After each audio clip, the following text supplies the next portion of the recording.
La French Touch, bientôt classée au patrimoine immatériel de l'UNESCO, c'est ce qu'espère le président français Emmanuel Macron.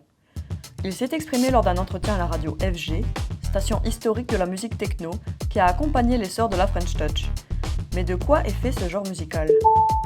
Popularisé par des artistes de renommée internationale tels que les Daft Punk, Justice, Laurent Garnier ou encore Jean-Michel Jarre, la French Touch voit le jour dans les années 1990. Ezio de Motorbass, un duo composé des artistes Philippe Zdar et Étienne de Crécy, sorti en 1996, est considéré comme le premier morceau fondateur du genre. La French Touch se caractérise par la reprise de samples, c'est-à-dire d'extraits sonores de morceaux de disco ou de funk des années 70-80. Des boucles, appelées loops, sont réalisées à partir de ces samples, ce qui donne une base riche en texture à la musique.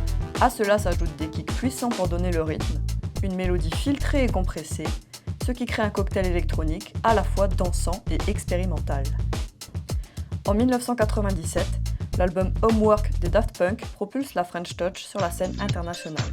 Le morceau Around the World est devenu un hymne du genre et a cartonné dans le monde entier. Après ça, la French Touch se diversifie dans les années 2000 grâce au duo Justice qui lui apporte un côté plus rock, mais les labels aussi jouent un rôle, comme Headbanger de Pedro Winter qui devient un incubateur de talents. Puis Daft Punk sort Random Access Memories en 2013, qui marque un retour aux racines musicales du genre. Sur l'album, les deux artistes casqués collaborent avec des pointures de l'industrie musicale, comme la star planétaire Pharrell Williams sur le titre Get Lucky. Aujourd'hui, la French Touch a trouvé sa place dans le paysage musical français et continue de se renouveler avec des artistes prometteurs comme Big.